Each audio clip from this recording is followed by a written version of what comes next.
obrigado. Empreendedorismo, com a sua experiência, que conselhos deixa para quem pretende abraçar esse desafio? Bom, Setor privado. eu acho que empreender por si só requer uma abertura de espírito e uma vontade de abraçarmos, sermos propensos ao risco, ou seja, sairmos da nossa zona de conforto e darmos um passo para o desconhecido, né? Obviamente que é importante Sim. que esse desconhecido seja um desconhecido de alguma forma tangível, mas não o suficiente para que nos mantenhamos no mesmo lugar e lamentamos que não está a acontecer. Nós temos que dar esse passo e temos que estar confiantes nas nossas decisões, por formas a que, quando assim acontecer, não tenhamos um sentido de remorso, né? Ou seja, não nos podemos arrepender por termos tomado uma determinada decisão, porque senão logo à partida já estamos a formatar e não vamos conseguir. É preciso sempre pensar de forma otimista e estruturarmos as nossas ideias ao ponto de podermos então marchar e conseguirmos levar a bom porto os nossos ideais. Mas o empreender é para um país como a nossa realidade, à volta de 34 milhões de habitantes, com uma população predominantemente jovem, 75% ou mais de angolanos são jovens. Certo. Eu acho que é o caminho certo para que muitas pessoas consigam cavalgar sozinhas e conseguirem o seu sucesso, ou seja, a sua satisfação. Certo. Agora, como é importante que se criem aqui sinergias e que se criem ecossistemas em torno das habilidades das pessoas, para que elas possam, então, depois melhor se identificarem com o tipo de empreendedorismo que querem abraçar e assim, nestes nichos, criamos valor e agregando valor como um todo. Chamaria isso, digamos, como um todo. Quando digo um todo, estamos a falar do Made in Angola. Certo. Made in Angola como marca que identifica as suas particularidades, mas que se projeta como uma coisa una para que possa ganhar massa crítica, porque se nós, num universo de 54 países, que é o continente africano, sozinhos e isolados, somos mais um, mas se estivermos mais unidos, conseguimos projetar isso.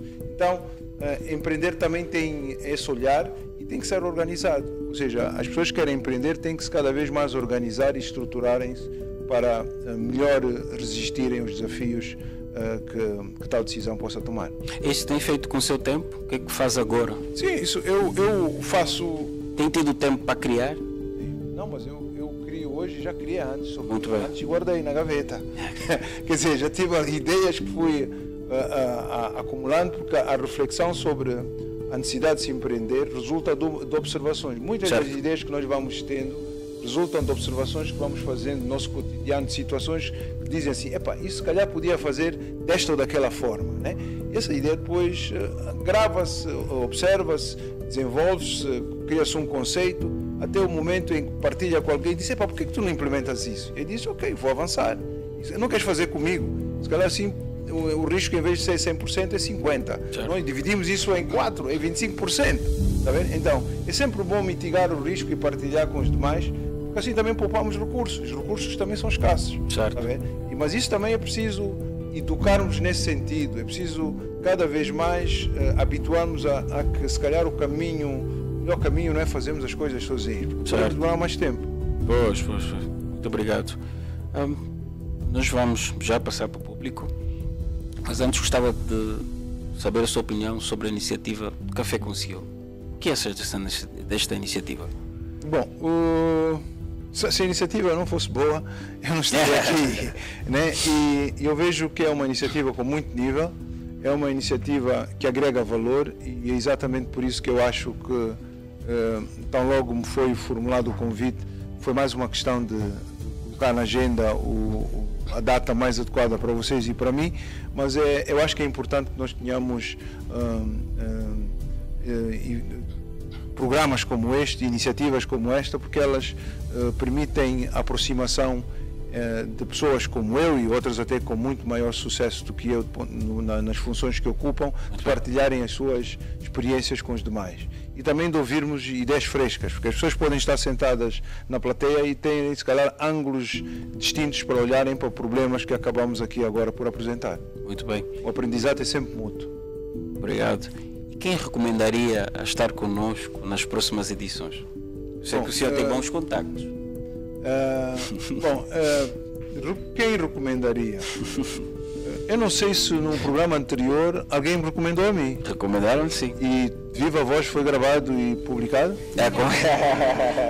Eu não me lembro de ter acontecido assim. Nós temos os encontros prévios com os CEOs. Então, mas não me recebesse diretamente, porque senão vou meter uma cunha pública. Eu posso, a vantagem de estar à frente do programa é que eu posso fazer isso.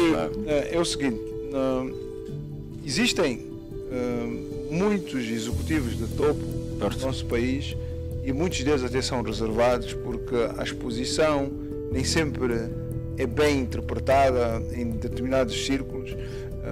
Eu, por força das minhas funções, querendo ou não, tinha mesmo que aparecer, mas os setores são vários. Não sei se os senhores gostariam de convidar alguém do setor privado, do setor público. As duas foram.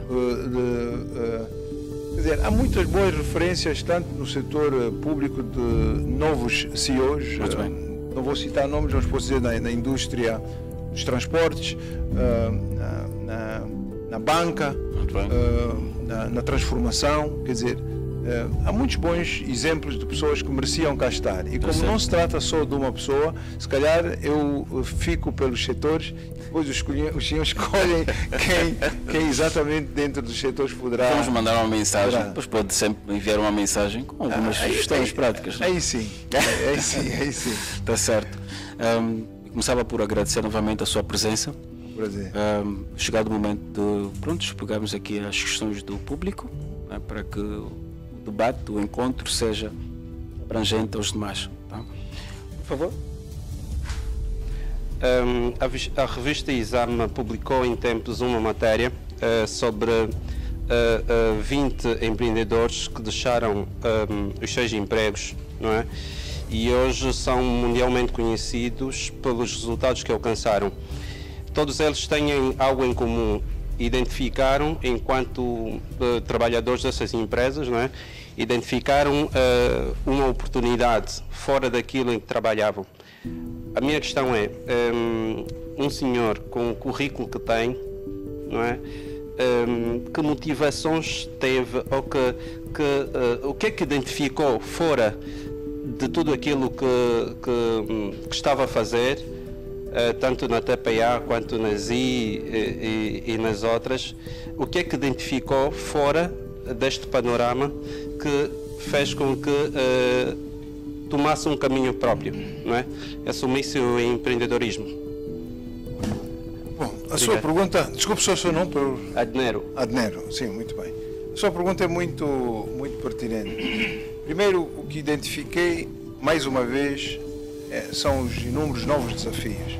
Eu, como eu disse, eu motivo-me de fazer coisas novas e procurar fazê-las de tal forma que no final desta atuação se traduzam em algum resultado que demonstre que afinal conseguimos sair do ponto A até o ponto B com melhorias, né? Melhorias que devem ser sempre quantificadas.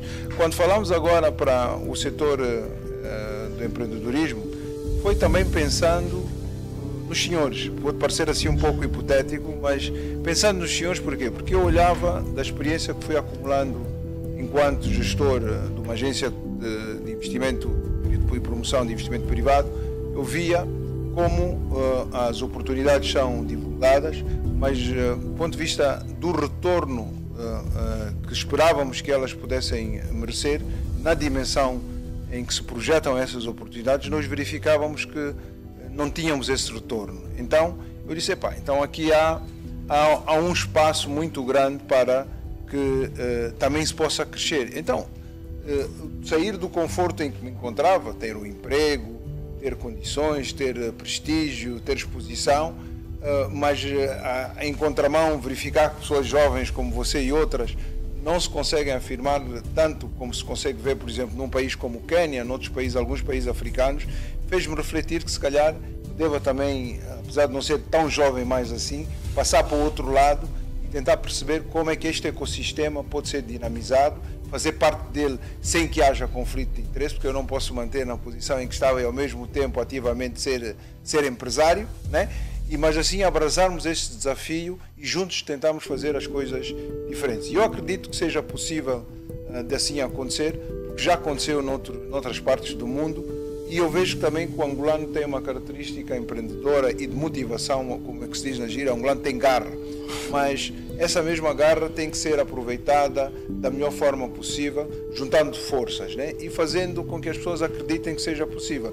E eu sei que é possível porque existem estudos, inclusive, eu agora vou ter que falar sobre isso, sobre um país vizinho como é o Congo, foram feitos por países europeus no detalhe máximo sobre que oportunidades é possível desenvolver no Congo. E é um país que quase tem 100 milhões de habitantes. Então, imagine o que é que isto representa em termos de espaço para empreender, se no universo de 34 milhões de pessoas você tem uma chance, e no universo 4 vezes maior, você tem essa mesma chance multiplicada. E com essa multiplicação também tem menos hipótese de falhar. Então, por que não começamos a pensar, não sozinhos, isolados, mas de forma organizada, como é que nós podemos olhar para essas oportunidades? Não vai acontecer de hoje para amanhã, mas enquanto ideia, enquanto grupo, enquanto setores, podemos começar a pensar nisso e estruturarmos essa abordagem, e certamente que outros stakeholders importantes vão procurar ajudar. Alguém tem que sempre liderar o caminho, alguém tem que se mover para que os outros sigam. Se você reparar, e vou dar um exemplo muito recente, quer dizer, na nossa realidade, quando foi das relotes do hambúrguer, bastou alguém começar, todos começaram a fazer hambúrguer. Então, quando as pessoas se aperceberem que exportar, produzir para o país vizinho dá isso, todo mundo vai fazer. Tá vendo? Primeiro vai a marca Angola, depois é que vai o seu nome e o meu. Tá? Eu acredito nisso, quer dizer, quando me ouvem falar, se calhar penso que é a continuidade daquilo que eu dizia quando estava. Não, mas é uma realidade que tem que ser dinamizada. Eu vou fazer. Exato. Tem que ser. Muito obrigado. Próximo.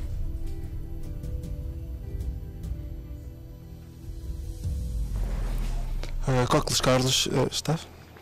Cócles Carlos, Dialogue Agency. Tenho duas questões. A primeira é: que conselho dá à nova geração que, por vezes, no mercado do empreendedor, no universo do empreendedorismo angolano, encontra os conflitos de gerações? Nós temos uma geração tanto que mais atualizada, descobrimos e vemos formas de trabalho, de empregos que a geração passada não entende. Tenho um exemplo prático. Eu tenho um amigo muito chegado também, não vou estar aqui a publicitar a marca. Tem uma das startups de maior sucesso em Angola e o pai só passou a acreditá-lo quando um dos sócios investiu lá. Ou seja, ele movimentava e movimenta até agora milhões e o próprio pai não acreditava até que um dos sócios do pai investiu e disse que tinha reunião com um jovem sem saber que era filho do outro sócio. Quando viu que o sócio investiu, disse: olha, afinal de contas, o que fazes na internet não é só estar ali a colocar likes e a trabalhar. Ou seja, existe esse choque de gerações. A nossa geração, os millennials, né, com a geração passada, e que nós vemos formas de trabalho, formas de emprego, formas de criação de negócios que muita gente não vê. Que conselho é que dá a essa geração que está mais para aqui, que por vezes tenta apresentar um pitch para alguém de uma idade mais avançada e simplesmente não percebe do que é que se está a falar e nem se dá ao trabalho ou ao gosto de tentar entender e ver como é que vai funcionar, porque várias vezes já estive em posição que apresento um pitch, toda a minha geração entende do que estou a falar e o possível investidor nem quer ver as demonstrações financeiras, porque desde que entra a palavra internet, para ele já é algo que não é para investir. Se calhar vou responder primeiro a essa pergunta. Mas coloca-me a mim numa posição delicada. Eu só faço parte de que geração? Ou a partir de que idade é que se considera que deixe ser... Eu tenho mais de 50 anos, então sou de que geração? Então, quer dizer, aqui voltamos para um outro aspecto. Não é a geração, é a mentalidade das pessoas, é o mindset. Porque nós podemos ser mais novos ou mais velhos, porque também há mais novos que têm ideias de mais velhos. Exato. Então, nós temos que ter o mindset adequado para abraçarmos formas diferentes de fazermos as coisas, né? E isso é algo que resulta da exposição que temos no nosso dia a dia, na interação com as outras pessoas, mas também é algo que pode resultar da nossa curiosidade em aprendermos. Nós temos que habituar-nos a aprendermos de forma contínua, porque o aprendizado nunca para, né? E isso também é um mindset, né? Porque as coisas que eu sei hoje e continuamente vou aprendo por vontade de não querer fazer parte daquela geração como caracterizou e que estagnou, né? Isso tem que partir de vontade própria, primeiro, e também o ambiente tem que ser propício. Certamente que as pessoas com quem você lida são pessoas que partilham da mesma forma de pensar e que acham que essa é a via de também conseguirem ter a sua posição na sociedade ou no meio em que estão inseridos. E pronto, eu acho que é um processo e nós temos, enquanto interessados, que sermos os promotores dessa mudança de mentalidades. Em muitos aspectos nós precisamos de mudar de mentalidades até para percebermos os fenómenos que enquanto sociedade vivemos, né? E um dos caminhos que eu acho pessoalmente que pode ajudar é o empreendedorismo. Ninguém que tenha ideias, que está ocupado em pô-las em prática e com resultados, terá muito mais tempo para outras coisas. Certo, obrigado. Esta é a primeira, não? Sim, esta é a primeira. A última questão, uma pessoa muito chegada a mim, uma mentora que por acaso não está aqui, espanta-me imenso, mas está aqui uma das amigas dela, a Mel, disse-me uma vez que toda oportunidade, todo contacto e toda conversa é uma oportunidade de negócio e de fazer parceiros. Então, Dr. António, gostaríamos imenso de fazer uma estratégia de marketing para si. A nossa empresa é a Dialogue Agency. Nós trabalhamos a nível de Angola, dos Estados Unidos, de Itália também, Dubai e Portugal. Gostaríamos de fazer uma estratégia de marketing para si grátis, para que avaliasse e depois desse... Sim, eu estava à procura dessa palavra. Quanto é que vai custar? Disse grátis? Para avaliar, porque ter no nosso portfólio... Não esqueça que eu sou empreendedor, então estou a começar também. Sim, vamos, estou aberto e... Parceiros, e eu tenho como possível cliente no nosso portfólio, seria uma honra para nós. No final. Eu acho que temos que ter todos, em princípio, quick wins. Ou seja, quantos mais quick wins tivermos, Certo. o resto vem mais tarde, Certo. mas não vem como uma promessa, mas vem como uma coisa lógica que, analisada a questão que está em cima da mesa, todos conseguimos chegar a essa conclusão. Muitas das vezes perdemos porque queremos ganhar tudo de uma só vez e rápido. Certo. Esse imediatismo mata muitos negócios, está a ver? Porque exige margens enormes, posicionamentos quase que é tudo ou nada, né? Há muitas vezes investidores que vêm de realidades diferentes, se calhar com margens de 5%, 10%, 20%. Epá, aqui isso é muito estranho, tá? E tiram o pé. Tira o pé. Pois, está certo. Vamos a mais um show, não? Muito boa noite, Dr. António. António só. Pronto, acho que os mais velhos nós chamamos doutor. Então, conta António. Para não tratar pronto.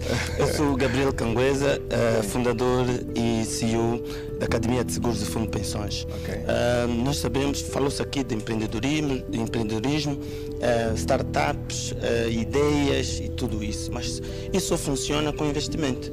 E nós sabemos que o ITEL, as nossas escolas, as nossas universidades e muitos jovens estão aqui, têm ideias brilhantes, como ele disse, tem pitch, tem uma série de coisas e apresentam, mas os investidores olham para aquilo e não tomam nenhuma decisão. Os bancos olham para aquilo e não dizem nada. Então o mercado de capital, é uma série de instituições que deveriam olhar isso com outros olhos e abraçar. O Estado criou o Fundo de Capital de Risco e outros. Dr. António, o que é que está a faltar de facto para que investidores sérios, como o Business Angels e outros, surjam para fazer essas ideias saírem do papel e serem de facto uma solução para aquelas necessidades que o país tem? Obrigado.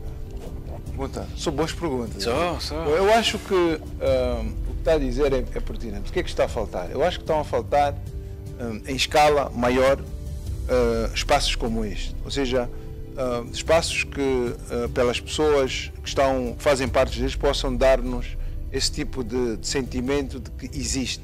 Nós podemos olhar para o mundo uma perspectiva centrada em nós e pensar que nós somos muito importantes, todo mundo nos conhece. Depois, quando você vai para o mundo e percebe que você é mais um e que se não trouxer nada que distinga e que represente uma mais-valia comparada com o que os outros estão a trazer, as pessoas olham para si, ok, nice to meet you, e acabou. Então, nós temos que cada vez mais conseguir fazermos valer das coisas que conseguimos criar, apoiarmos uns nos outros, porque se nós repararmos, comunidades que vêm cá e estabelecem-se em Angola, muitas vezes são unidas e dão negócio ao amigo, dão negócio ao primo e assim vão crescendo. Mas nós muitas vezes não fazemos isso. Nós temos receio do sucesso dos outros como sinónimo de ultrapassagem, enquanto esquecemos que, aliás, juntos podemos crescer muito mais olhando para o vizinho, tá vendo? Essa visão que eu dou para o vizinho não é por eu ter nascido lá, mas é uma visão pela escala que podemos ganhar e que temos que começar por algum lado. E é muito mais prático começarmos por alguém que está mais perto, alguém que podemos conhecer mais ou menos, melhor, né? E por alguém que, enquanto universo, é muito maior do que qualquer outro que está muito mais distante. Quando fala dos investidores, do seed capital ou outro tipo de investidores, você tem que partir também da realidade que eles não são muito diferentes dos nossos investidores locais ou da banca, porque eles vão perguntar quem são os grandes nomes de bancos que já lá estão. Como é que referências de empresas já têm vocês lá que nos podem ajudar a tomarmos essa decisão, tá bem? E depois a coisa fica, ainda não, mas temos intenções ou estão a implementar-se. Por isso nós próprios temos que nos organizar. E assim conseguimos ter uma fórmula de sucesso ou um exemplo de sucesso, os outros agregam-se. É assim que funciona.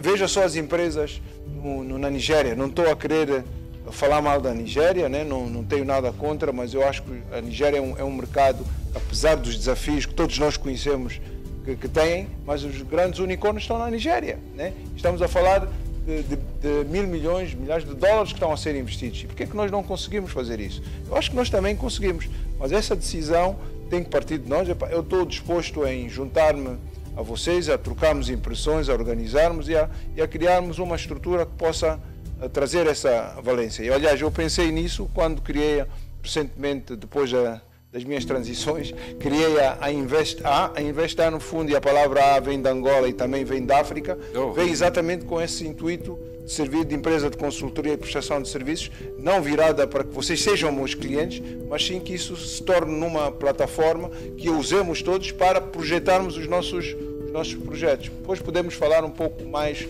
em detalhe sobre a iniciativa, porque depois ela pode ser replicada a outros países. Porquê? Porque as realidades que nós vivemos em Angola são muito semelhantes aos desafios que alguns dos países africanos, ou a grande maior parte, vive, né? Por isso, essa leitura de semelhanças pode ajudar a que coisas que nós façamos cá podemos repetir.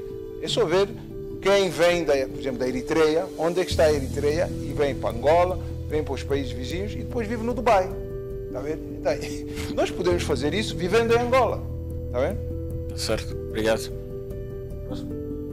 Com a experiência que tem, qual é a sua opinião acerca do perfil do empreendedor em Angola face aos desafios que o país apresenta, e sendo que o mesmo está em desenvolvimento e que ainda muita coisa está por se fazer e algumas estão feitas e não da maneira como tinham que estar, no caso, bem feitas. Gostaria de saber qual é a sua opinião acerca do perfil. E se calhar podia já deixar aqui a minha segunda. A minha segunda é, com base na experiência que tem, gostaria eu de poder saber, e se calhar os demais, para até onde vai as suas ambições. Se calhar seria bom ouvirmos de si, porque temos alguns adormecidos que se calhar com a sua experiência poderá nos acordar, né? Saber para até onde vai as suas ambições, e teremos alguns adormecidos nossos a despertar. Tá? Só não revela aquela ambição. Não tenho, eu não faço das minhas ambições um segredo, porque elas são notórias. Ok. Né? E eu queria dizer, primeiro em relação ao perfil, acho que acabou por fazer a pergunta e dar a resposta, porque diz assim: qual é o perfil do empreendedor angolano, dando a natureza, digamos, muitas coisas que é possível fazer no nosso país. Umas estão feitas e outras estão por se fazer. Será que nesse contexto podemos definir um perfil ou podemos dizer pode-se fazer tudo? Porque se há muita coisa por se fazer e há muita coisa que está feita ou precisa de ser corrigida, quer dizer que a flexibilidade, quem quer ser empreendedor, por si só dá esse espaço. Agora, não fiz passar bem a ideia. O que é que acontece? Nós temos pessoas com vontade, temos pessoas com grandes projetos esses às vezes que muitas das vezes já estão a caminhar e por inerência de algumas situações impostas ao país, muitas delas param. Por exemplo, existe aí a quantidade de impostos face à GT, etc, coisas como essa. Eu vou dar um exemplo. Quer dizer, agora vou entrar nos projetos que estou a desenvolver para ver que o tempo, digamos, o tempo não é uma variável que se define de hoje para amanhã. Tive uma ideia há 9 anos. Pensei, digamos, hoje fala-se muito da avicultura, como a produção de ovos e assim. Isso é uma coisa que se calhar eu gostaria de fazer. Então, mas o que é preciso fazer isso? Para ter isso em grande escala, preciso ter muito dinheiro, né?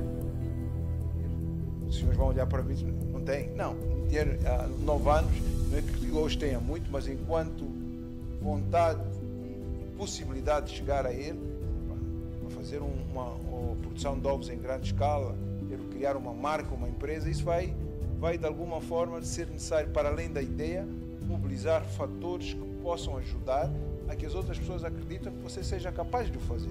Né? As pessoas podem ter muito bons projetos, mas depois, se não traduzem também credibilidade e execução, as pessoas que podem querer investir vão lhe perguntar, você já fez isso? Não, mas eu tenho a ideia. Sim, mas muitas pessoas têm ideias, mas da ideia à concretização efetiva da mesma, as pessoas têm que ter alguma bagagem e têm que construir, digamos, o conceito de tal forma a que ele, quando materializado, mitigue os riscos que possam assustar os investidores. Tá bem? Então, naquela altura, eu pensei numa marca, associei a marca, digamos, ao país, registrei a marca e hoje está em condições, daqui a uns tempos, assim que me aprovarem o crédito, depois a questão do crédito, é preciso olhar para o país, mas também é possível encontrar-se organizações ou fundos que podem estar interessados em financiar projetos. Obviamente que para isso dificilmente vai conseguir fazer sozinho se não tiver referências, porque as pessoas vão sempre perguntar aquilo que eu disse há pouco, mas hoje o problema no mundo não é tanto, não são os recursos, são as condições em que as pessoas interessadas em atrair esses recursos são capazes de garantir. O risco é muito grande e ele só quando mitigado é que faz com que quem quer investir possa investir. Porque há hoje muitas margens muito mais altas em mercados como o continente africano, o mercado europeu, que até tem margens negativas, né? Quer dizer, e por isso o que nós temos que fazer é estruturar projetos de forma correta, credível, por formas a que quem queira investir se sinta confortável. E se tivermos depois no pipeline vários projetos com essas características e com um track record, com um histórico, digamos, que garanta que é possível e está a acontecer, depois tudo o resto acontece como se estivéssemos numa fábrica de produção em série. Isso pode ter a certeza, porque outros países acontece isso e são países no continente africano. Temos que ter a estrutura correta de organização e com cada vez menos burocracia, né? Obrigado. Vamos a esta questão. Depois fazemos uma pequena pausa para honrar os nossos convidados e voltamos à carga das questões. Ok, obrigado pela oportunidade. Tenho muito gosto em estar aqui neste encontro e vim a propósito, é a minha primeira vez ao café com o CEO e vim a propósito porque era o Henrique que estava como convidado. Obrigado. Nesta linha de pensamento, eu vi o banner e dá para perceber que tem um track record em termos de liderança e gestão. E eu queria colocar 2 questões. A primeira é saber como é que se formou a maneira de pensar que o Henrique tem, no sentido em que, mais concretamente, que livros é que lhe impactaram para que servisse, porque disse na sua biografia que também é mentor, né? Queria então objetivamente perguntar, se tivesse que sugerir a alguém um livro que mais lhe impactou para que construísse essa forma de pensar, de ver e de estar, que livros é que sugeria? Como se não, de que não fossem dos últimos 5 anos. Um livro mais antigo, para dar sinal de que realmente esteve na sua formação de pensamento antes de fazer as coisas que hoje faz. A segunda questão é muito Quer dizer que se eu curta. não citar livros, quer dizer que o pensamento não vale.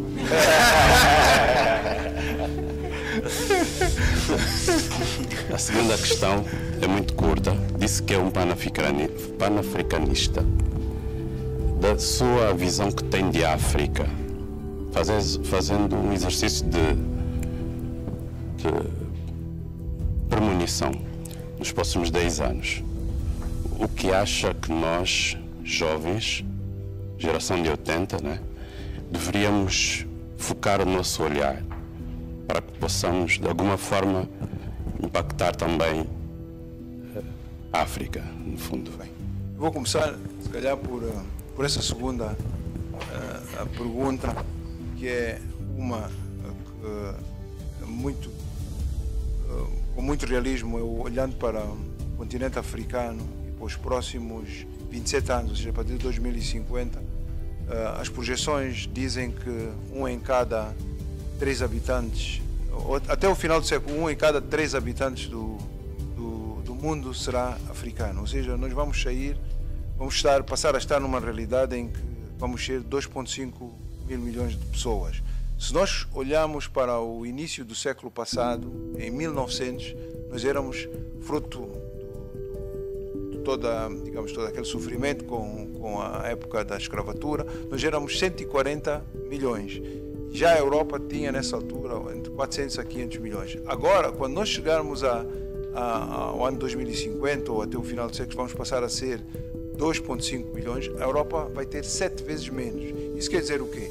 Nós tivemos uma curva de crescimento muito grande. E se nós olharmos para a concentração de riqueza natural e uma outra que é ainda mais importante, que é a de recursos humanos pela sua juventude, não tem como não se projetar para o futuro uma mudança radical daquilo que vai ser o mundo. Agora, obviamente que os atores principais dessa mudança não podem ser observadores, não podem ser as outras pessoas a projetarem. Nós temos que ser os atores principais dessa mudança, não ficando à espera que alguém faça por nós, mas sim nós começamos a criar um ecossistema em que as coisas vão acontecendo. Esses exemplos, mais incrível que pareça e as pessoas não dêem muito valor, já acontecem na cultura, já acontecem no desporto. E são exemplos concretos de como é que jovens africanos estão a conquistar o mundo.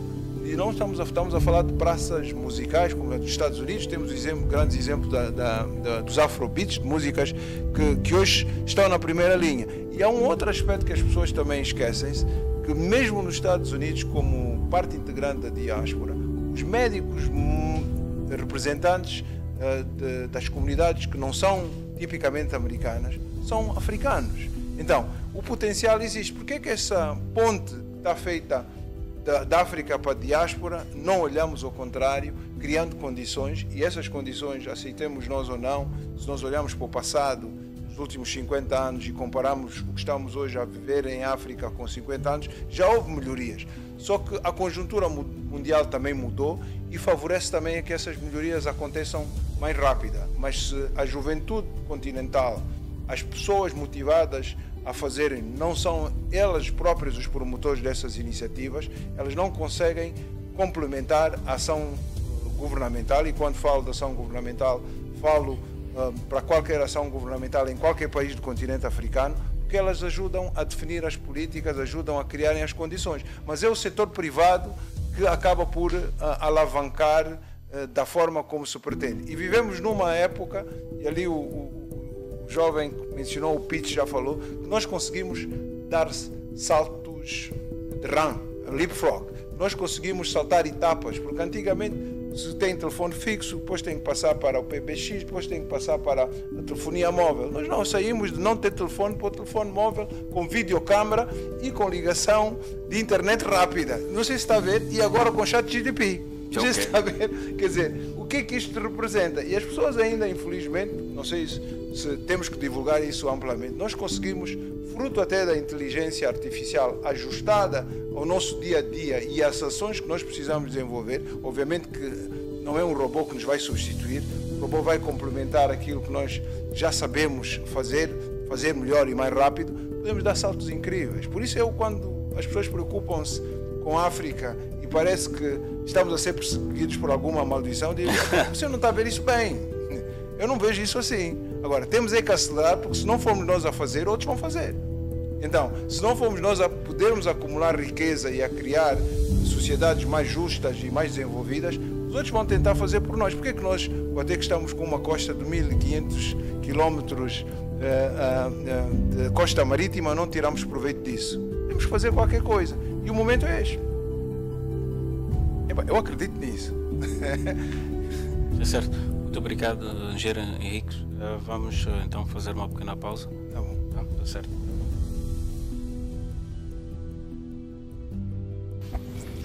Obrigado. Boa noite. Sou Gabriel Canguesa, responsável da Academia de Seguros e Fundo de Pensões. Nós estamos no mercado há 8 anos e vocacionados apenas na formação de seguros e de fundo de pensões, porque a nossa missão é fomentar a cultura de seguros em Angola, com formações, workshops, palestras e a todo mundo, né? E que muitas das vezes quando comunicamos para o mercado, as pessoas pensam que estes cursos são apenas para pessoas que já trabalham no setor segurador. Não, nós preparamos as pessoas para entrarem para o setor segurador, né? Então, nós... para além disso, estamos agora vocacionados ou direcionados para as universidades, trazendo os cursos de extensão universitária e a pós-graduação em gestão estratégica de seguros, que nós cá em Angola não temos. Quem necessitar de fazer esses cursos, depois nós vamos comunicar quais são as universidades, depois de acionarmos então estas parcerias. Dizer que, para além da formação, nós, a Academia de Seguros e Fundo de Pensões, preparamos também condições para quem de facto quiser empreender no setor segurador, como mediador de seguros ou corretor de seguros, ou ainda como seguradora, não é? Nós preparamos todo o plano de negócio, o estudo de mercado, o estudo atuarial e disponibilizamos todo o procedimento para o licenciamento junto do regulador. Para os mediadores, nós também formamos, não é? E preparamos depois do exame, e entregamos esse processo ao regulador, e o regulador de facto licencia, e aí o jovem, a pessoa, o candidato torna-se um mediador e um profissional liberal, né, que pode atuar junto na intermediação de seguros entre a seguradora e os segurados ou os tomadores de seguros. Então, neste momento estamos a formar cerca de 1.500 jovens em Luanda, em todos os municípios, de forma simultânea, por exemplo, aos sábados. E isso é no âmbito da nossa responsabilidade social, porque nós acreditamos que nem tudo é dinheiro, né?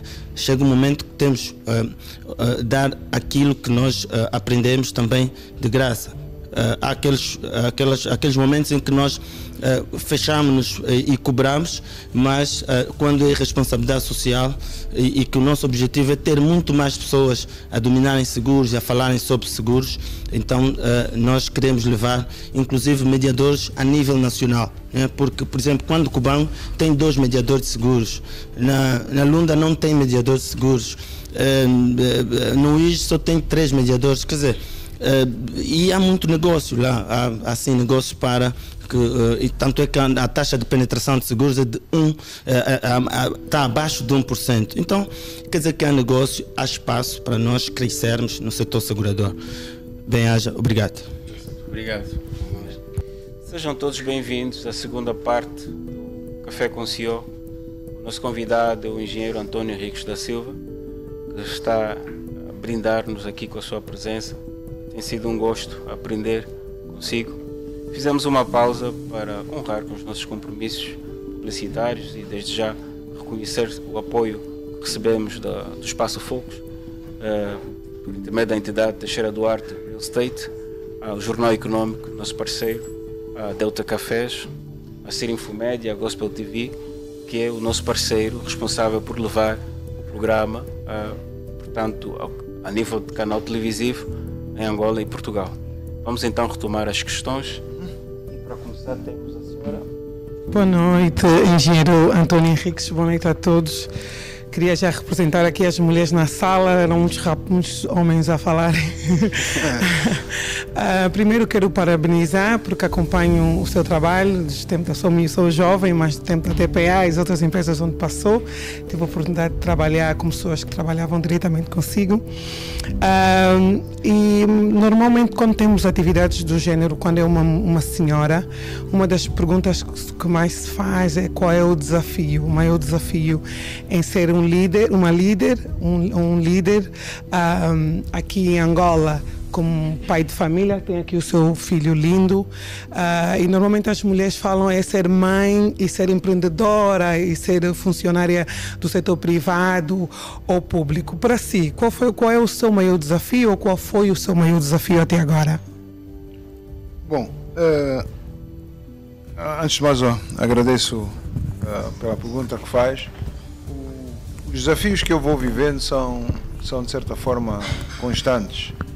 E como não considerar que eles já tenham acabado, eu não vou classificar o que já, digamos, que tenha alcançado o auge dos desafios que tenham pela frente. Eu acho que a vida, por si só, ao longo do seu percurso, é um grande desafio. Só nós estamos vivos já é um grande desafio. Mas posso dizer que, ao longo dos anos, eu acabei por me ir preparando, fruto do convívio com as outras pessoas. Eu acho que aqui é essencial para todos aqueles que aspiram a ser líderes, a nunca descurarem a relação com as outras pessoas, porque nós acabamos por ter sucesso, mais ou menos, em função da nossa capacidade de galvanizarmos as outras pessoas em abraçarem os desafios que nós pretendemos. Certamente que isso no início não foi uma tarefa fácil, porque a liderança também resulta de um aprendizado, resulta de uma experiência que se vai acumulando. E logo, quando colocada em prática, se também complementada com formação, é importante que nós nos desafiemos sempre a aprendermos cada vez mais.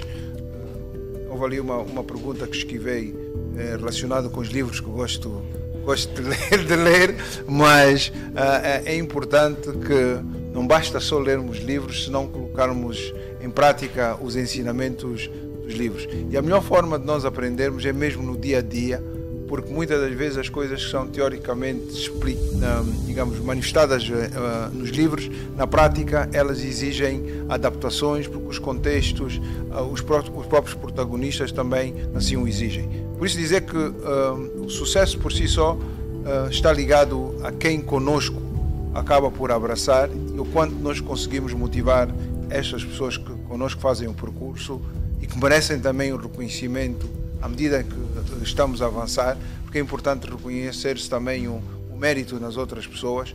Toda aquela pessoa que se esquece que precisou de alguém para alcançar uma determinada meta, no fundo está-se a esquecer como é que começou, né? E isso nunca é bom. Por isso aquilo que eu sou é o resultado da interação com todas aquelas pessoas que contribuíram de uma ou de outra forma para que eu profissionalmente pudesse construir enquanto pessoa e enquanto contribuinte, chamemos assim. Boa noite.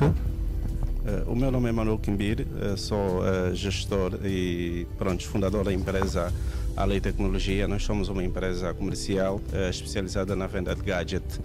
E senti ao longo da abordagem do prezado António, que fala da África com muito entusiasmo.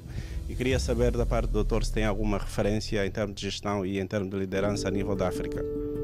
Bom, em termos de gestão e liderança, nós temos vários exemplos, ou seja, e esses exemplos podemos olhar para eles num universo de mais de 50 anos ou mais, porque a liderança africana traduz-se nos vários momentos da sua história, e não querendo destacar uns ou outros, é dizer que ela sempre teve presente o espírito da resiliência que caracterizou, o espírito da vontade de se marcar uma posição que classificasse o homem africano como um ser capaz de mudar a sua realidade, de contribuir para o desenvolvimento da humanidade, ou seja, nós hoje cada vez mais, também desenvolvimento da ciência, começamos a identificar, no fundo, o nosso passado não está ligado apenas à vinda, ou a começar com a vinda da colonização europeia. Nós já existíamos há muito mais tempo e já tivéssemos feito coisas que marcaram. Eu considero que nós vivemos num mundo em ciclos. Ciclos são marcados muito ligados ao desenvolvimento económico, ao comércio. Se nós verificarmos o que motivou os diferentes estádios do desenvolvimento da humanidade, foram processos motivados pelo comércio. Comércio que fazia com que a mobilidade crescesse, que se mudassem os mecanismos da mobilidade, começou-se com a marcha, o domínio da carroça, do uso de carroça, depois passou-se para os barcos, para o motor a vapor, para os comboios, para os aviões, e agora em 2 horas ou 1 hora você está no sítio, já está aqui, já mudou a realidade. Então, e temos agora a realidade virtual. Isso tudo são fatores que vão marcar positivamente, fruto novo a um elemento que eu foquei, que é a juventude africana, né?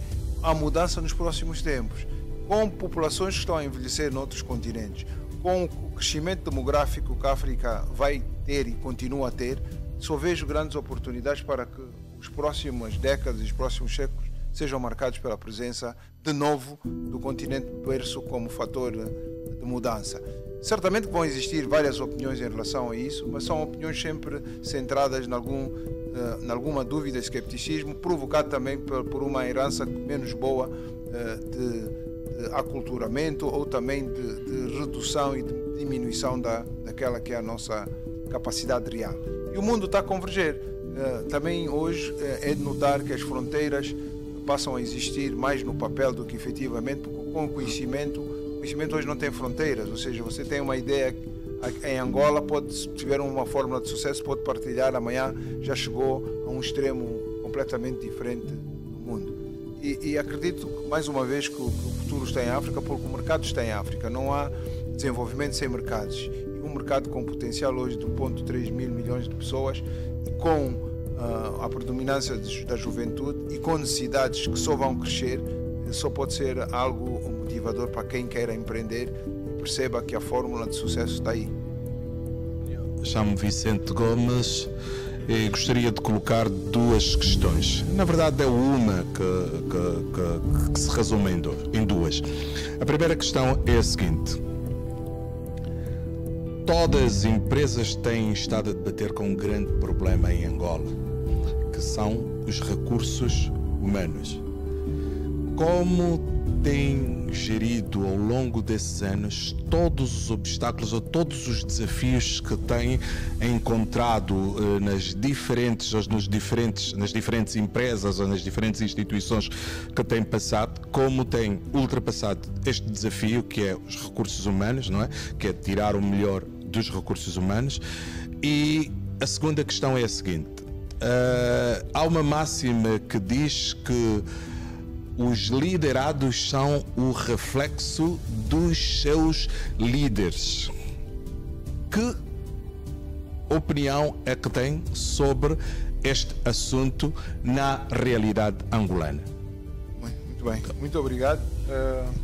Eu acho que primeiro precisamos partir do pressuposto que todas as pessoas podem aprender a fazer algo de maneira diferente e melhor, né? Agora tem que existir primeiro predisposição da parte delas em abraçarem esse processo e vontade nossa e determinação de assim acontecer.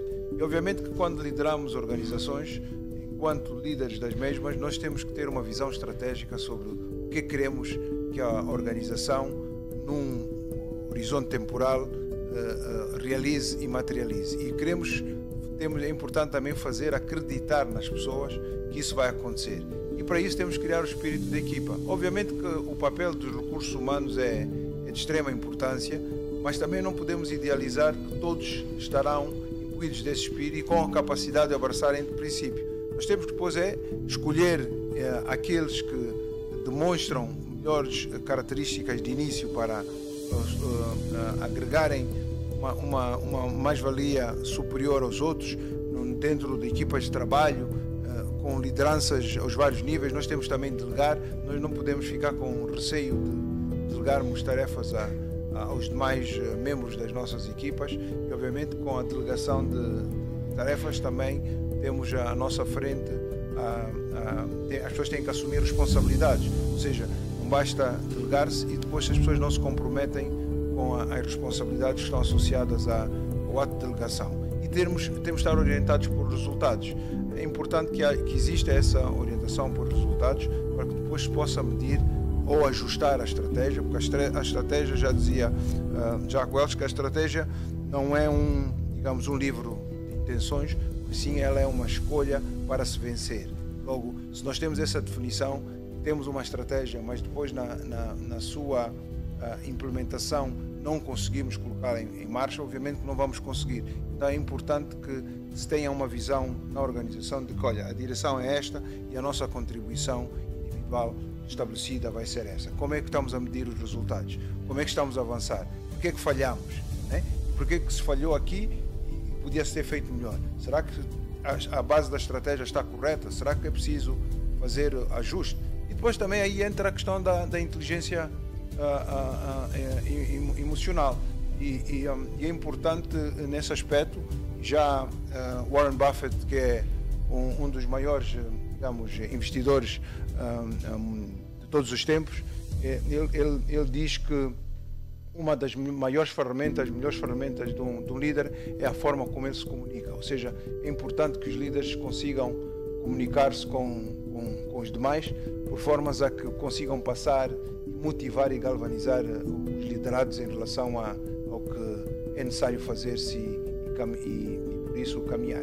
Por outra, também diria aqui uma outra questão que é importante, que toca a nossa compreensão do que tem que ser feito, que ela tem que ser transversal a todos e temos que perceber que ninguém consegue fazer tudo sozinho, ninguém consegue estar em todos os espaços ao mesmo tempo e depois, por último, havia uma terceira dimensão: ninguém tem todos os talentos, ou seja, não existem pessoas que sabem tudo. Por isso é mais importante contarmos com as valências que as outras pessoas podem trazer e como tiramos proveito dessas valências para que as empresas cresçam. E sem o receio de que, se você sabe mais que eu, amanhã se calhar vai tirar a mão. Isso é uma das coisas que nunca tive imbuído na minha cabeça, porque se é para tirar, é porque és mesmo melhor. Se és melhor, vais ter que fazer, porque nós todos vamos beneficiar. As coisas não são nossas. Quando trabalhamos em ambientes, digamos assim, corporativos, nós não somos o dono da empresa, e mesmo quando somos, precisamos de cultivar talentos para que eles possam levar ao próximo patamar a organização. Boa noite, eu sou o Edivaldo Silva, sou docente universitário da cadeira de macroeconomia da Universidade Católica e também sou consultor econômico. Não é? Desde já dizer, já tive a oportunidade de falar em off que eu sou um grande admirador do engenheiro António Henrique Silva, não é? Já tenho estado a acompanhar já há algum tempo e, portanto, para mim tem sido uma fonte de inspiração e eu tenho dito que existem vários tipos de líderes. O engenheiro Henrique é um líder natural, é nato, porque a sua forma de abordagem, a sua forma de comunicação transmite áurea e isto é fundamental a nível das organizações. E eu no LinkedIn, outro dia, deixei ficar uma mensagem ao Dr. Henrique, acho que partilhou uma informação que estava muito ligada à IPEX, não é? E eu disse ao engenheiro Henrique no off que o meu grande sonho é trabalhar consigo. e está em aberto. Muito tempo, não? Sim. O ano passado. Já foi muito tempo. Está a falar da IPEX agora, já passaram 6 meses. Sim, eu disse, um dos meus grandes sonhos é trabalhar consigo. Eu tenho a plena certeza, estou convicto que vamos trabalhar juntos. Sei que vai pensar em mim. Vamos. Agora que eu vi as suas credenciais, mais ainda. Tá bem. A minha grande questão é enquanto PCA da IPEX, sendo uma instituição do Estado que tem como responsabilidade a captação de investimento direto estrangeiro, e isto de certa forma acaba tendo impacto aquilo que em determinadas variáveis econômicas, como tem a ver a componente do desemprego e o crescimento, e também mesmo a nível daquilo que é a componente tecnológica, porque a busca desses investimentos, na verdade, aqui é a coabitação entre a importação de tecnologia e também do know-how. Eu gostava de saber quais foram as maiores dificuldades ou obstáculos em trazer as grandes empresas a nível do nosso país, principalmente aqueles setores que muito se fala e a nível daquilo que são as medidas definidas pelo Executivo, que tem a ver com a promoção da produção nacional, olhando muito o setor da agricultura. Eu gostava de saber quais foram as maiores dificuldades que teve enquanto PCA. Bom, essa se calhar é a pergunta mais difícil, porque é uma pergunta que me promete a uma reflexão profunda sobre uma realidade recente e numa perspectiva crítica segundo o formato da pergunta. Mas como a crítica, sendo construtiva, é pertinente, eu vou se calhar desafiar-me a responder à questão que colocou. Pois bem, nós em termos de estruturação e de enquadramento das organizações, nesse caso dessa organização responsável pela atração de investimento privado, quando da nossa nomeação enquanto membros do Conselho de Administração, foi tomada uma decisão mais alto nível acertada, que era dotar a IPEX de posicionamento orgânico com peso suficiente para que pudesse ser vista como um ator de relevo no universo do investimento privado.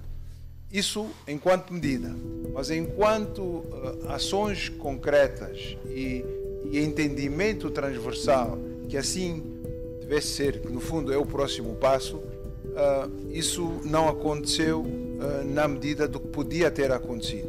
E obviamente que nós temos que ser persistentes, porque ao olharmos para a importância da atração de investimento privado, ela não pode ser vista na ótica das pessoas que estão na IPEX, mas sim do interesse estratégico que o país tem, e ao ser encarado esse interesse estratégico como prioritário, então devemos todos mobilizar em capacitarmos a IPEX para que ela possa exercer em pleno a sua função. Eu acredito que, se calhar com mudanças que ocorreram agora, recentemente, há 6 meses, nós temos que perceber também que as lideranças, o enquadramento das pessoas, isso é sempre como se fosse num xadrez, tira daqui para ajustar e tal, e às vezes você tem que perceber que mais do que você querer ser alguém, se calhar tem que perceber que se tem uma visão mais ampla da importância do papel que ocupa, você pode chegar à conclusão de dizer, se calhar eu vou preferir sair, se isso, com a minha saída, vai proporcionar uma melhor interação. Eu digo isso desprovido de qualquer preconceito, porque eu acho que nós devemos ter sempre, mais do que aquilo que seja a nossa vontade, é a vontade do país, das pessoas e do povo prosperarem, né? E se nesse ajuste é necessário tomarmos uma posição enquadrada num contexto diferente, estamos prontos a fazer isso. Tenho fé que a atração de investimento é uma coisa contínua, é um processo contínuo, é um processo que envolve todos os outros setores, e o enquadramento da IPEX enquanto peça basilar nesta função é importante, porque os investidores não podem ter um universo de muitos interlocutores. O investidor tem que vir saber que eu quero investir na agricultura, eu vou tratar da IPEX, depois a IPEX encarrega-se de tratar tudo o resto, né? E todos têm que interiorizar que é assim, para que de facto sirva a função do one-stop shop, de quem vai falar com com os diferentes atores do setor público e não só, para que de facto depois possamos medir os resultados. Porque é importante dar a facilidade de poder liderar um processo, mas depois também é preciso medir se essa liderança se está a traduzir em resultados. E se não se estiver a traduzir em resultados, fazer uma mudança de novo, porque a dinâmica é essa. Os outros países, mesmo em África, têm estado a prosperar com menos recursos e com menos oportunidades do que nós, porque exatamente adotaram esses modelos estudados em Singapura, no Ruanda e outros países africanos que têm esse modelo a funcionar. Mas eu acredito que agora a coisa vai mudar. Obrigado. Diretor do Recurso Humano e Assistência Técnica. Como todos já disseram, nós temos lhe admirado e temos lhe acompanhado já há bastante tempo. Acredito que a maioria que estão aqui, porque você está aqui amanhã, se tiver outra opção, não sei se virem. Não, isso é só para quebrar o gelo. Portanto, a minha pergunta, no momento sinto-me ultrapassado, mas gostaria de aprofundar um bocado, só saber, vou procurar ser um pouco direto. As suas contribuições, nós falamos aqui da IPX, quais foram as suas contribuições, no sentido, porque aqui na sua explanação deixa entender que muitos dos investidores, eu vou usar a linguagem que usou, tiram o pé por causa das elevadas percentagens e essa burocracia. Então, quais foram as suas contribuições diretas no sentido de combater, tanto mais conforme acabou aqui de dizer que há muitos interlocutores. E quais foram, não sei se dependia diretamente de decisão, são decisões políticas ou não sei, mas quais foram as suas contribuições diretas no sentido de melhorar nesse sentido para podermos captar mais investidores? Essa é a primeira pergunta. A segunda seria no sentido das empresas aonde já passou, qual é a empresa que mais o impactou? Ou a empresa que poderá dizer hoje contribuir na sua formatação e na sua formação, como disse aqui, que não basta só ler o livro, mas é preciso praticar, preciso colocar em prática, onde mais sente que trabalhou e se formou ali, formatou para ser o Henrique que nós conhecemos hoje. E a última seria, nós falamos aqui, o melhor desenvolveu aqui acerca do empreendedores, e quais serão os requisitos do empreendedor iniciante? Será preciso ter passagem de grandes empresas conforme o senhor passou, e para ter um background ou know-how ou mindset, a fim de ser aceitável no mundo ou ter um nome, ou pode-se iniciar de zero sem necessariamente passar numa das grandes empresas e começar o empreendedorismo e ser um empreendedor de sucesso? Tenho dito. Muito bem. Bom, em relação à primeira pergunta, o que eu posso afirmar é que, do ponto de vista institucional e de enquadramento, logo à partida, eu tive todo o apoio de quem governa, no sentido de focar-me naquilo que seria o desejo de termos o impacto da atração de investimento. Acho que é um discurso frequente do Sua Excelência Sr. Presidente da República. Mas, obviamente, que nós também devemos perceber que em nenhum país os milagres acontecem por vontade de uma só pessoa. Somos um país que se deve traduzir na vontade de todas as pessoas, ou de grande parte das pessoas, que, abraçando a mesma visão sobre aquilo que tem que ser conquistado, se comprometam em fazê-lo. Porque eu posso, aos diferentes níveis hierárquicos, orientar uma coisa, mas se os outros não fazem como eu orientei ou como eu acho que devia ser, obviamente que as coisas não acontecem, né? E o maior ou menos grau delas acontecerem também vai depender do sincronismo que somos capazes de estabelecer entre nós. É importante dizer que as bases estão criadas, porque nós conseguimos, digamos, implementar algumas alterações significativas no quadro da Lei sobre Investimento Privado, com a introdução do regime contratual, com a criação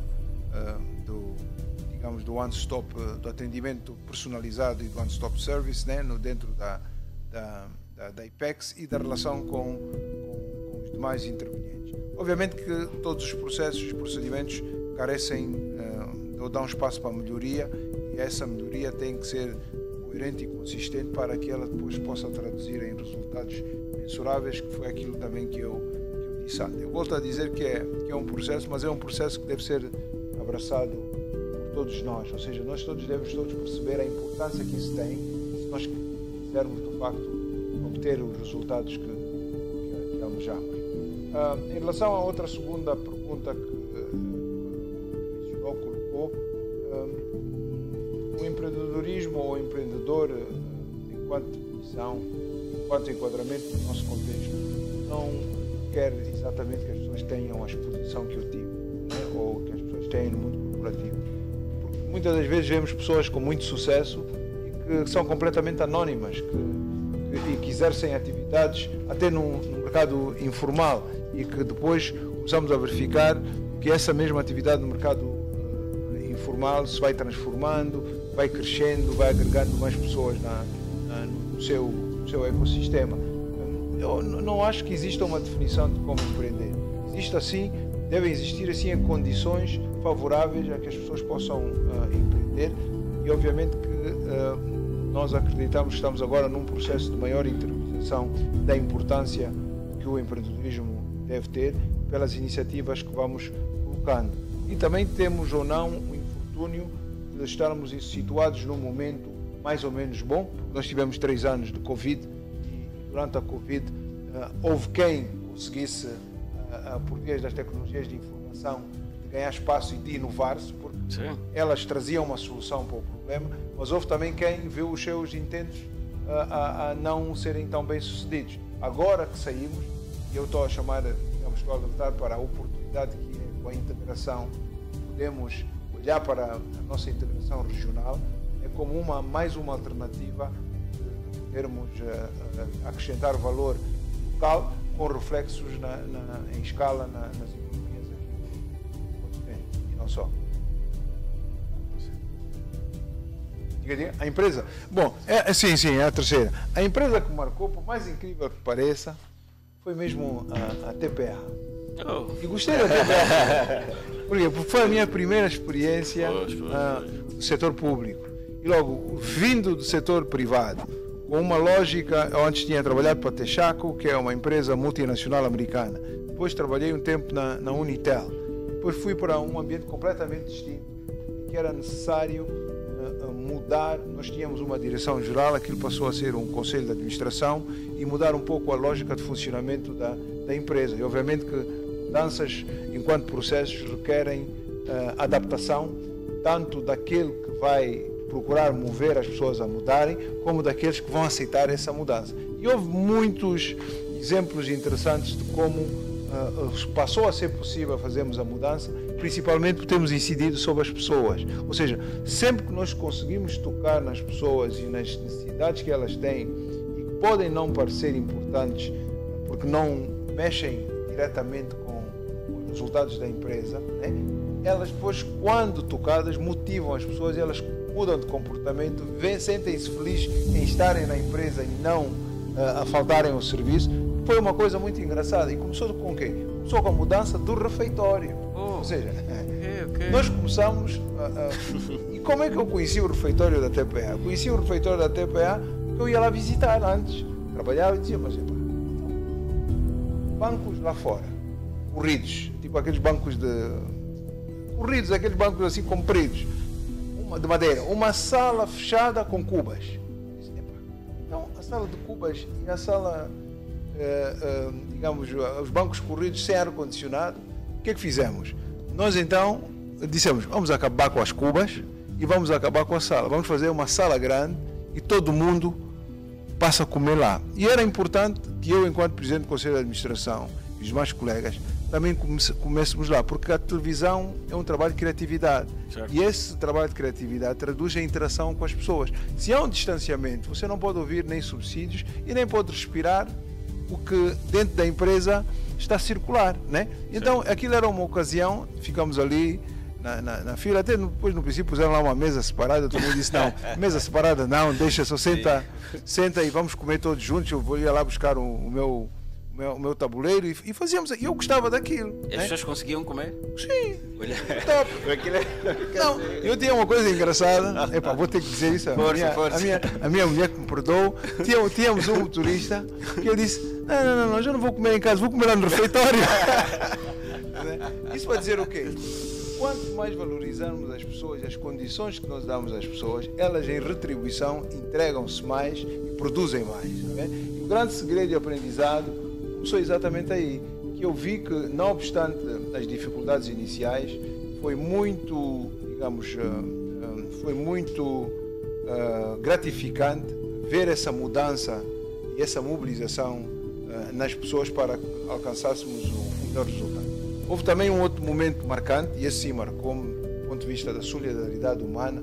Tivemos o infortúnio da queda de um helicóptero e então do momento dramático de salvamento das pessoas, de acreditarmos que era possível salvar. Tivemos um colega que inclusive estava em coma durante vários meses, que estava cá, tomamos a decisão enquanto Conselho de Administração em retirá-lo de cá, mandá-lo para a África do Sul.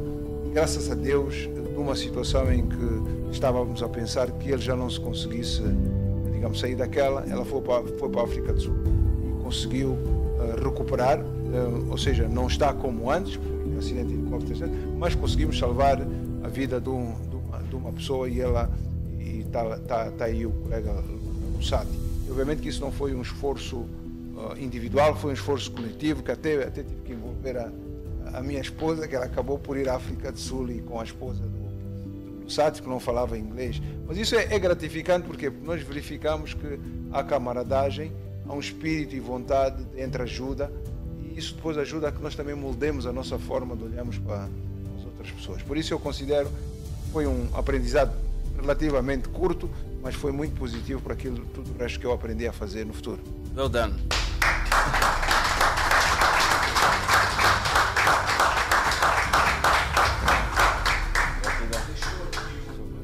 Boa noite, engenheiro. Eu sou a Auriana Dina.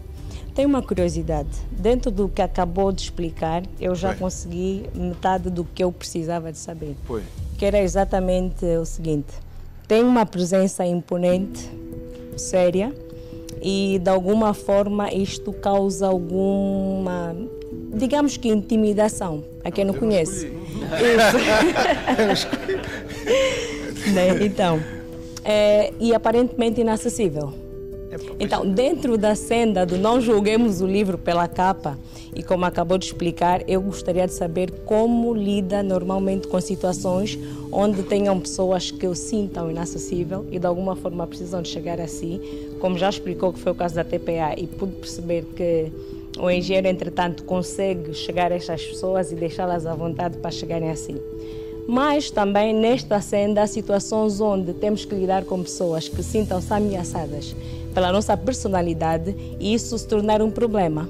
Como é que lida com este tipo de situações, pessoalmente? Grande pergunta. Bom, primeiro dizer que tudo isso é verdade. Né? Sendo verdade, era importante interiorizar que, de forma introspectiva, nós não podemos pensar que somos donos da razão. Podemos também, às vezes, reconhecer que existe espaço para darmos determinados comportamentos, ou determinadas formas de sermos percepcionados. Obviamente que eu não noto, mas a partir do momento que me apercebi que esse pode ser o motivo, né, comecei a tentar ajustar-me. Mas chega um momento, às vezes eu esqueço, né? Eu não posso aparecer. Quer dizer, o aprendizado de vir cá, como cumprimentei e tal, isso eu aprendi. As pessoas nascem como elas são, ou seja, se uma pessoa nasceu já com cara trancada, não sei, é difícil mudar simplesmente para querer agradar, mas quando tomamos consciência que isso pode ser um senão, né, nós aí começamos a dizer, epá, eu não sou isso que estou a projetar como imagem, o que é que eu posso fazer para mudar? Então, através da leitura, através de convívio, através de uma análise, como eu disse, introspectiva, eu comecei a dizer, se calhar vou mudar a abordagem, vou eu ter com as pessoas. E comecei a fazer isso. E quando comecei a fazer isso, especialmente, digo, a TPL foi um grande ensaio nesse sentido, as pessoas ajudavam, o PCA está aqui sentado na sala, está não sei o quê. Por quê? Porque elas projetavam exatamente isso do distanciamento, mas não era um distanciamento, como é que se diz isso? Não era um distanciamento provocado, intencional. Era um distanciamento que surgia da minha forma de ser, porque as pessoas têm personalidades distintas, mas quebrou-se. Agora já me apercebi, e como vocês veem aqui, já estou a colocar em prática isso a 100%. E se quiserem ser percebidos de forma diferente, se têm um pouco desse problema, façam o mesmo, porque isso só traz vantagens. Quer dizer, as pessoas abrirem-se às outras e comunicarem é muito melhor do que as pessoas fecharem. Boa noite, Sr. António, boa noite a todos. Eu sou estudante de Informática de Gestão Financeira e fico muito feliz por estar nesse espaço. É a minha primeira vez, desde já agradecer a organização. Eu tenho 3 questões para fazer. Muito obrigada também por essa simplicidade, porque muitas das vezes nós, enquanto estudantes e não só, temos muito medo ou receio em conversar diretamente com pessoas que já estão onde o senhor está. A primeira questão é: como ganhar a consistência ou ser disciplinado? Nós jovens angolanos, a maioria, falando do sítio em que eu frequento, temos muito problema com a disciplina, principalmente quando é relacionada a negócios. Muitos têm ideias, mas não conseguem ganhar a consistência. A segunda questão é em termos de qualidade. O senhor já frequentou muitos países e consegue, de certa forma, detectar diferenças. Como nós podemos enquadrar a qualidade em microempresas? E a terceira questão é: como ter o espírito empreendedor, ou como acordar? Ou como detectar a oportunidade de empreender? Porque não basta só ser algo que está em tendência, mas nós temos que ganhar a vocação para tal. É tudo, muito obrigada. Bom, em relação à primeira pergunta que colocou, acho que foi a pergunta relacionada com a consistência? É com a consistência, né? A consistência é uma consequência, ou seja, nós não podemos pensar que nascemos consistentes, ou seja, ela é mais um fruto que colhemos como resultado de um percurso e de uma vontade que este percurso seja caracterizado com a nossa forma de atuar, né? E quando nós acabamos por vincar a nossa forma de atuar, ela passa a ser bem previsível, ou seja, as pessoas conseguem saber que, enquadrado neste espaço, lidando com esta pessoa, se eu fizer isto e assim, vai dar certo, né? Todos nós temos que ter normas de comportamento que ditam a nossa atuação em sociedade. Quando essas normas são quebradas, quando não há disciplina, aí é que depois começam as coisas a descarrilar. E isso depois reflete-se na atuação do todo, né? Porque há descontinuidade. Por exemplo, se você marca uma reunião comigo para as 9 horas e você tem outros compromissos, eu, em vez dessa reunião às 9, eu passo a reunião para as 10, né? Já estraguei-lhe sem querer, sem pensar em si, já lhe estraguei o seu programa, mas muito pouco eu acho que esteja a fazer algo de errado. Então, essa autodisciplina deve caracterizar e deve ser consistente na base, na educação que recebemos em casa, na forma como lidamos com situações de organização como as escolas, né? Desporto, como lidamos com os outros colegas, e é através do desporto muitas das vezes que nós conseguimos autodisciplinarmos ou trazer a disciplina para depois para a vida pessoal. Por isso, nós temos que nos disciplinar, porque enquanto prestadores de serviço ou vendedores de produtos, olhando já para outra questão que tinha a ver com a qualidade, cada produto tem um preço. Se a qualidade não resultar ou não se confundir com esse preço a que se atribui, você não vende, né? Por isso, vender um produto a um preço que não lhe é reconhecido valor é quase como estarmos a fazer especulação. Mais cedo ou mais tarde, havendo outras oportunidades, as pessoas descartam esse produto. Por isso, a preocupação com a qualidade deve ser cada vez maior e deve ser um compromisso de todos aqueles que, de alguma forma, contribuem para a criação de um produto. Imaginemos que agora estamos a falar do pitch sobre o marketing, né? O marketing concebe o produto, faz o product placement, diz que isto aqui vai para aquele mercado. Mas depois você que está a fazer os inputs para que esse produto consiga chegar àquele mercado não cumpre com essas normas. Logo, o marketing vai dizer, epá, nestes termos não vamos conseguir vender. Então, nós temos que criar na base todas as condições para cada um dos intervenientes consiga, dentro do seu segmento, garantir que as coisas funcionem para que no final possamos todos bater palmas e dizer que conseguimos, está bem? Então, é uma cadeia de valor que tem que ser melhorada e acrescentada continuamente. Eu acho que a qualidade também resulta um pouco desse entendimento transversal de todos os intervenientes no determinado processo. E se nós aqui agora mobilizarmos na sequência dessa conversa que estamos a ter, e amanhã se calhar várias pessoas decidem, vamos avançar para isso, então se calhar as pessoas vão conseguir pensar naquilo que estamos aqui a trocar enquanto ideias e colocar em prática. Eu gostaria muito de ver isso acontecer. Aliás, foi por isso que também vim.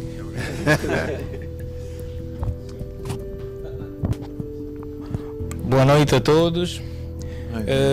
Boa noite, meu caro amigo Edivaldo. Faço aqui meia culpa. Já me convidou há muito tempo para cá vir. Apenas hoje vim, e especialmente porque tenho um convidado que, para a minha infância, digo, pré-adolescência, juventude, ainda estou na juventude, e como pessoa representa muito. Eu não vou dizer engenheiro, é o António. Já estive a dizer há bem pouco tempo que desde muito cedo me inspirou, e a primeira vez que o vi foi numa entrevista à TPA, em que era um programa da noite, não sei porque é que eu estava acordado àquela hora, mas devia estar acordado por alguma razão, e apaixonei-me pela forma como ele fala, a sua oratória, a organização de ideias, e surpreendeu-me o facto de que não era formado em nenhuma ciência social, como é habitual, mas em engenharia, né? E uma das coisas que abordou na altura era a problemática, entre aspas, do ensino da matemática cá para Angola e para os países africanos, etc. A partir daquele momento apaixonei-me por si, claro, no bom sentido, obviamente. Claro. E tenho seguido com muito cuidado a sua atuação. Entretanto, e tal como abordei há pouco tempo em off, tenho aqui 3 questões. Sendo que pelo menos para mim, acredito que para muitos de nós aqui, e para muitos também que não estão cá, um modelo a ser seguido, e considero que temos uma crise de bons modelos, principalmente para a juventude.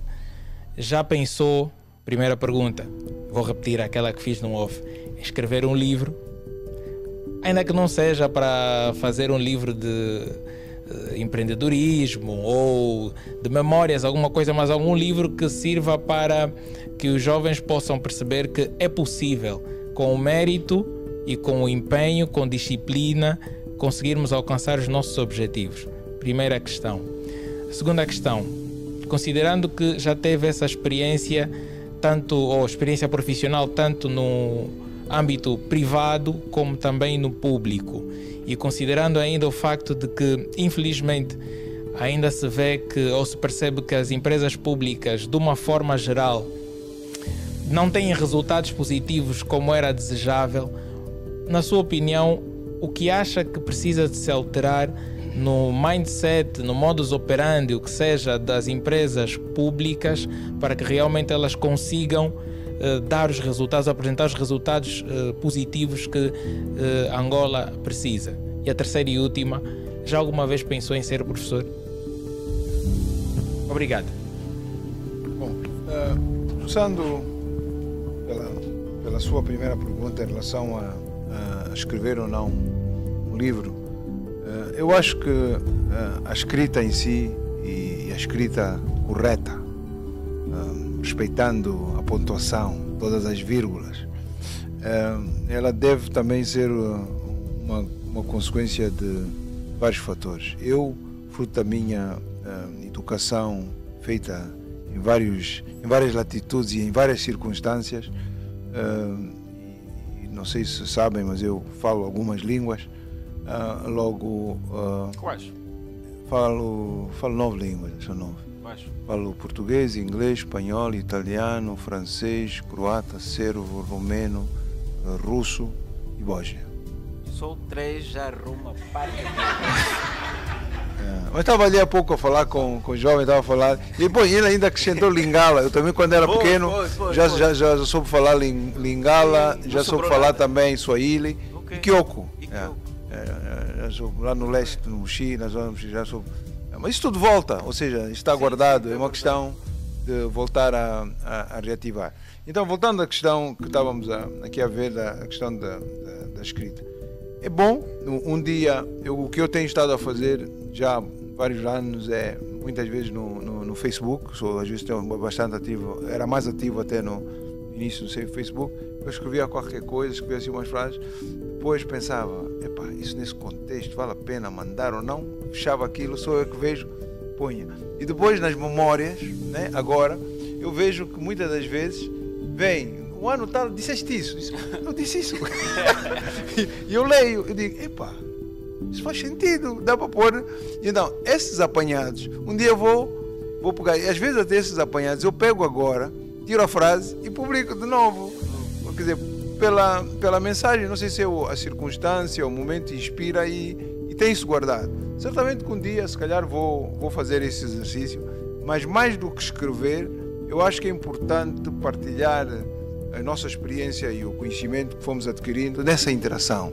Ou seja, para que essa passagem seja efetiva e não um lembrete ou uma recordação. Logo, sempre que for possível, eu tenho muito gosto em conviver com pessoas, aprender com elas, dizer quais são as minhas opiniões e dessa interação, então, crescemos juntos. É importante que se cresça, ou seja, que saiamos daqui mais sábios do que antes. E isso não digo só, no meu caso, pela experiência que tenho, mas até também na interação e daquilo que fui colhendo um pouco do que cada um de vocês faz e quer fazer. Isso é, de facto, muito gratificante. Por último, havia uma terceira pergunta, né?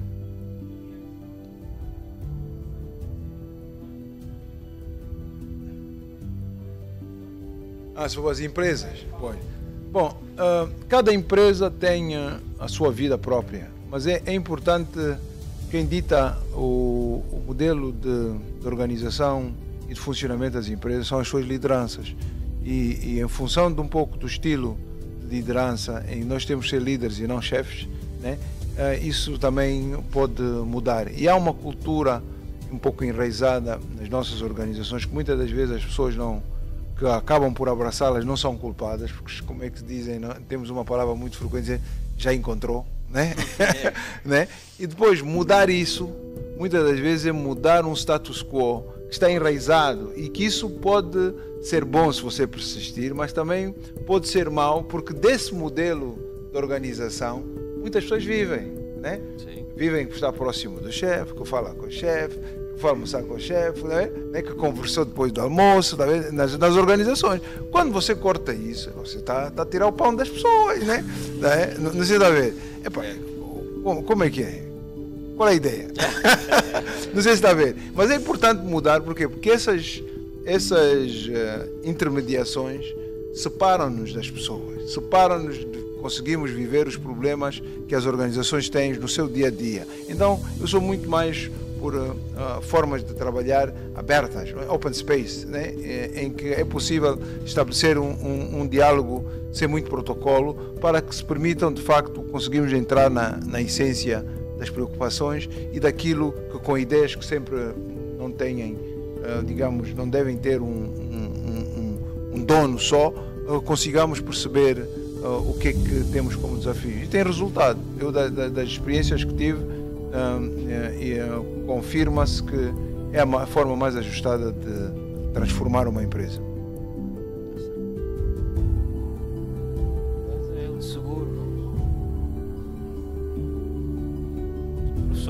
Professor, eu já tentei, eu já recebi uma proposta da Universidade Católica, com um curso de mestrado, mas eu tenho uma consultora sênior lá em casa, né? E então ela pergunta, mas isso, pá, já trabalhas tanto e depois... Mas é algo que eu gostaria de fazer, vou ter que ver bem como e quando, e ou, se calhar mesmo até mais perto de casa, mas é algo que acho que é importante, que nas diferentes etapas da nossa presença enquanto atores ativos, enquanto pessoas, nós temos que ter também deixamos um legado, damos uma contribuição que depois possa marcar as outras pessoas pela positiva. Eu acho que é um exercício interessante, né? Mas também tinha que ver bem que tipo de cadeiras. Eu gosto de coisas práticas, coisas que refletem o que acontece no dia a dia, o que acontece como experiência acumulada, que as pessoas possam utilizar de imediato e sem muitas definições clássicas, né? E quem sabe, é empreendedorismo ou algo assim, inovação, coisas assim, eu estou aberto a considerar.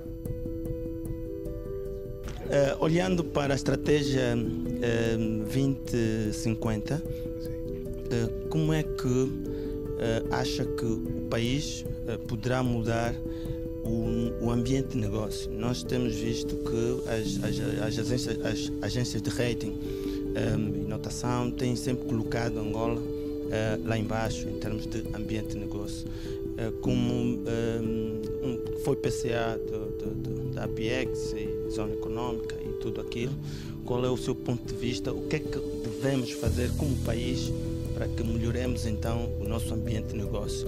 E depois de falar também de qual é a importância que as câmaras de comércio, né, indústria e tal, têm naquilo que é a diversificação da economia e ajuda do nosso país a dar o salto que se pretende em termos de crescimento econômico e industrial.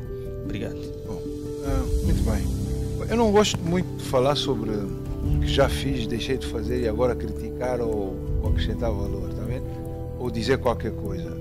Eu acho que um horizonte de 27 anos, tendo em conta todos os indicadores que apontam para a importância que o continente africano vai jogar na economia mundial, oferece-nos como uma janela de grande oportunidades, ainda mais no contexto até da integração continental que está a acontecer.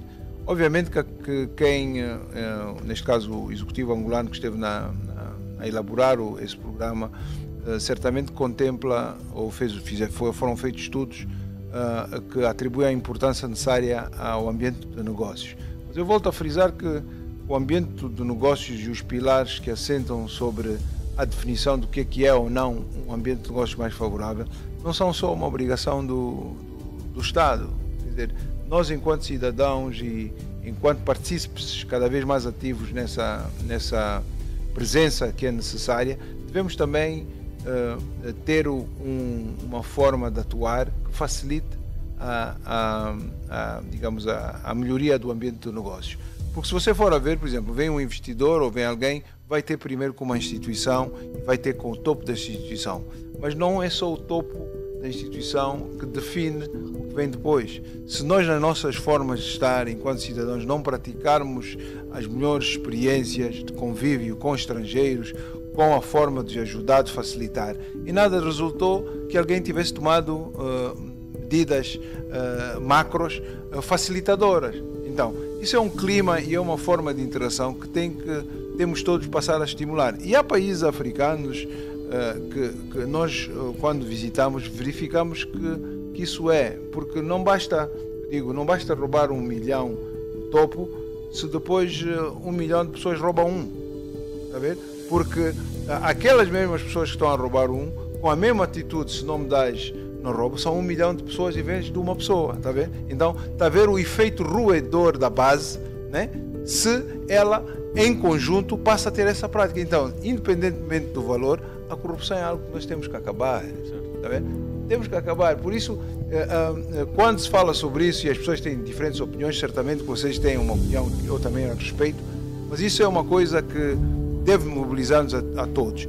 E eu, por acaso, até refletindo sobre isso, e sem falar de política, porque acho que a política é um fórum que tem o seu espaço, mas olhando para 10 questões importantes no âmbito da iniciativa do Investa, nós delineamos 10 questões, 10 tópicos a serem abordados, sendo que o 10º tópico é individual, cada um faz uma pergunta a si próprio, né? E a perspectiva é como é que nós queremos que Angola seja. Mas isso numa ótica da sociedade civil e da contribuição na complementaridade daquilo que são as ações do governo ou dos partidos políticos. Nós temos que ter essa visão. Se nós queremos desenvolver, eu enquanto cidadão, enquanto empreendedor, o que é que eu tenho que fazer ou com o que é que eu me identifico? Definir isso em 10 pontos e no 10º ponto eu próprio é que me pergunto. Então, isso faz o quê? Isso faz com que haja uma reviravolta no sentimento e na forma de olharmos para aquilo que pensamos que deve ser-nos dado, mas numa ótica do que é que eu posso contribuir para que isso que eu quero, de facto, aconteça. Não faz sentido? Eu disse no princípio, desenvolvimento não se encomenda e não se serve no prato. Obrigado. Muito obrigado. Isso era suposto ser 1h30, estamos nessa 9 horas. Este não, temos que respeitar e desde já. Não, mas não me usa a mim como justificação. Não, mas temos mesmo que fechar porque é compromisso e também o espaço e temos que honrar as nossas. Mas foi muito bom, foi muito bom. Nós agradecemos a todos que nos acompanham, o Sr. Engenheiro António Henriques da Silva. Foi muito bom, obrigado. Conosco. E pronto. Quando abraçar outros desafios, teremos sempre gosto. Mas eu já estou no já está em outros, no caso. Quando quiserem visitar, visitem-me lá em Viana. Exatamente. Não na Zé, no Polo Industrial. Está certo. Então também teremos ali a oportunidade de visitar. Sim. Hoje apresentar os nossos companheiros. Então, está certo. Muito obrigado. Foi um prazer. Obrigado.